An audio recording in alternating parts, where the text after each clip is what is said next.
భారతదేశంలో జనగణన ప్రారంభం కానుంది. 16 ఏళ్ల తర్వాత మొదలు కానున్న ఈ గణనకు 2027 మార్చి 1వ తేదీని ప్రామాణికంగా తీసుకుంటామని కేంద్ర హోం మంత్రిత్వ శాఖ వెల్లడించింది. కాగా జనగణనను తొలిసారి డిజిటల్ రూపంలో చేయనున్నారు. ఇందులో కులగణన కూడా ఉంటుంది. అయితే జనాభా లెక్కల సేకరణ 2 దశల్లో జరుగుతుందని కేంద్ర హోంశాఖ ఒక ప్రకటనలో తెలిపింది. తొలి దశలో కేంద్రపాలిత ప్రాంతాలు, లదాఖ్, జమ్మూ కాశ్మీర్, మంచు కురిసే రాష్ట్రాలైన హిమాచల్ ప్రదేశ్, ఉత్తరాఖండ్లో జనగణన జరుగుతుంది. దీనికి 2026 అక్టోబర్ 1ను ప్రామాణికంగా ప్రకటించారు. ఇక మైదాన ప్రాంత రాష్ట్రాల్లో జనగణన 2027 మార్చి 1 నుంచి మొదలవుతుంది. అసలు జనగణన అంటే ఏమిటి అని పరిశీలిస్తే దేశాభివృద్ధి, దేశంలో ప్రజల స్థితిగతులను మార్చాలంటే వారి పరిస్థితి ఏంటి, ఎవరెవరు ఎంతవరకు చదువుకున్నారు, ఏం చదువుకున్నారు, ఎలాంటి ఇళ్లలో నివసిస్తున్నారు, అసలు ఎంతమందికి ఇళ్లున్నాయి అనే వివరాలు తెలుసుకోవడం ముఖ్యం. జనగణన ద్వారా ఈ లెక్కలన్నీ తేలనున్నాయి. అయితే ఒక దేశం లేదా ఒక ప్రాంత ప్రజలు ఆర్థిక, సామాజిక సమాచారాన్ని సేకరించడం, సంకలనం చేయడం, విశ్లేషించడం, ఆ తర్వాత దాన్ని ప్రజలకు అందుబాటులోకి తేవడాన్ని జనగణన అని అంటారు.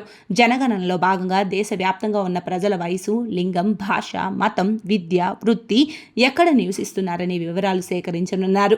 ఈ గణాంకాల ఆధారంగా ప్రభుత్వ విధానాలు, సంక్షేమ పథకాలను రూపొందిస్తారు. భారతదేశంలో 1872 నుంచి జనగణన చేస్తున్నారు. ఈ ప్రక్రియ స్వతంత్ర భారతదేశంలోనూ కొనసాగుతూ వస్తోంది.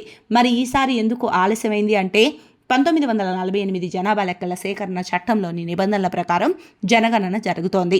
కేంద్ర హోంశాఖ అధీనంలో ఉన్న the office of the registered general and commissioner జనాభా లెక్కల సేకరణ నిర్వహిస్తారు. భారతదేశంలో ప్రతి 10 ఏళ్లకోసారి జనాభా లెక్కలను సేకరిస్తారు. 2011లో చివరిసారిగా జనగణన జరిపారు. ఈ ప్రక్రియ అప్పుడు 2 దశల్లో జరిగింది. తర్వాతి జనగణనలో 2021లో జరగాల్సి ఉన్న కరోనా మహమ్మారి కారణంగా వాయిదా పడింది. అది 6 ఏళ్ల తర్వాత త్వరలో జరగనుంది. ఈ ఏడాది ఫిబ్రవరి 1న ప్రవేశపెట్టిన కేంద్ర బడ్జెట్లో జనగణన కోసం 574.80 కోట్ల రూపాయలు కేటాయించారు.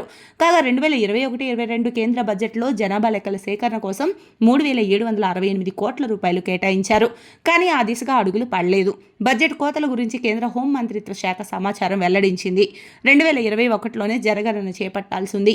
అందుకు అన్ని ఏర్పాట్లు జరిగాయి. అయితే కోవిడ్ కారణంగా దాన్ని వాయిదా వేయాల్సి వచ్చింది. కోవిడ్ ప్రభావం దీర్ఘకాలం కొనసాగింది.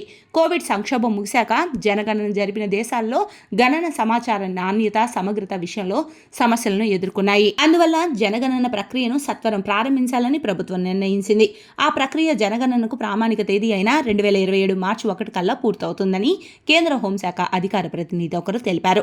జనగణనకు బడ్జెట్ ఎన్నడూ అడ్డంకిగా లేదు. ఎందుకంటే దీనికి అవసరమైన నిధులు ప్రభుత్వం ఎప్పుడు కావాలంటే అప్పుడు మంజూరు చేస్తుందని జనగణన పోర్టల్ తెలిపింది. ఈసారి మరి ప్రత్యేకత ఏంటి అంటే ఈ కార్యక్రమాన్ని వేగంగా, పారదర్శకంగా నిర్వహించేందుకు తొలిసారిగా 2027 జనాభా లెక్కల సేకరణ డిజిటల్ ఫార్మెట్లో చేయనున్నారు.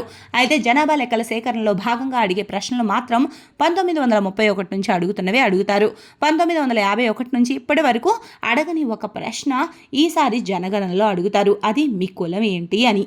ఇందులో షెడ్యూల్ కులాలు, షెడ్యూల్ తెగల గురించి సమాచారం ఇంతకు ముందే ఉంది. అయితే ఈసారి జనగణనలో ప్రతి ఒక్కరికి తమ కులం గురించి చెప్పే ఆప్షన్ ఉంటుంది. జనాభా లెక్కల సేకరణలో ఈసారి వస్తున్న పెద్ద మార్పు ఇదే. 1931 తర్వాత ఇప్పుడు జనగణన, కులగణన ఒకేసారి చేపడుతున్నారు. దేశంలో కులగణన చేపట్టాలని ప్రతిపక్షాలు చాలా కాలంగా డిమాండ్ చేస్తున్నాయి.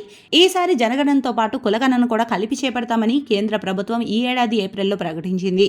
నియోజకవర్గాల పునర్విభజన, మహిళా రిజర్వేషన్లు, ఈసారి జరగనున్న జనగణన ఆధారంగానే లోక్సభ, అసెంబ్లీ నియోజకవర్గాల పునర్విభజన, చట్టసభల్లో మహిళలకు 33% రిజర్వేషన్ల అమలు ప్రక్రియ చేపడతారు.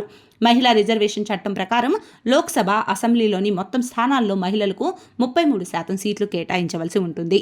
జనగణన పూర్తయిన తర్వాత నియోజకవర్గాల పునర్విభజన చేపట్టి ఆ తర్వాత మహిళా రిజర్వేషన్ చట్టాన్ని అమలు చేస్తారు. జనగణన తర్వాత నియోజకవర్గాల పునర్విభజన కమిషన్ను ఏర్పాటు చేస్తారు. అయితే జనాభా ఆధారంగా డీలిమిటేషన్ ప్రక్రియ చేపట్టడాన్ని దక్షిణాది రాష్ట్రాలు వ్యతిరేకిస్తున్నాయి. దీంతో ఈ అంశంపై విస్తృతంగా చర్చ జరగాల్సి ఉంది. నియోజకవర్గాల పునర్విభజన ప్రక్రియలో దక్షిణాది రాష్ట్రాల అభ్యంతరాలను పరిగణలోకి తీసుకుంటామని, సమయానుకూలంగా అందరితోనూ చర్చిస్తామని కేంద్ర హోంశాఖ మంత్రి అమిత్ షా ఇప్పటికే అనేకసార్లు స్పష్టం చేశారు అని కేంద్ర హోంశాఖ అధికార ప్రతినిధి కూడా చెప్పారు. జనాభా లెక్కల సేకరణ తర్వాత నియోజకవర్గాల పునర్విభజన చేపట్టాలని రాజ్యాంగం చెబుతోంది.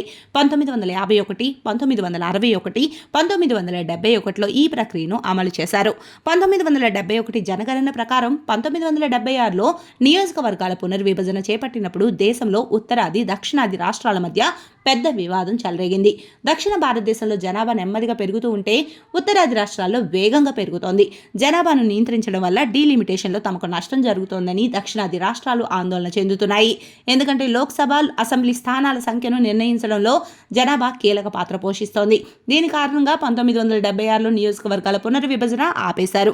ఈసారి జనాభా లెక్కల సేకరణ డేటా చాలా కీలకం కానుంది. పార్లమెంట్, అసెంబ్లీ నియోజకవర్గాల పునర్విభజనకు ఇదే పునాది. అయితే 2027లో జనగణన పూర్తయిన తర్వాత తుది గణాంకాలు రావడానికి కాస్త సమయం పడుతుంది. అందువల్ల 2029 ఎన్నికల్లో ఈ జనగణన ప్రభావం ఏమీ ఉండకపోవచ్చు. అయితే ఆ తర్వాత జరిగే ఎన్నికలు మాత్రం ఈ లెక్కల ఆధారంగానే జరుగుతాయి.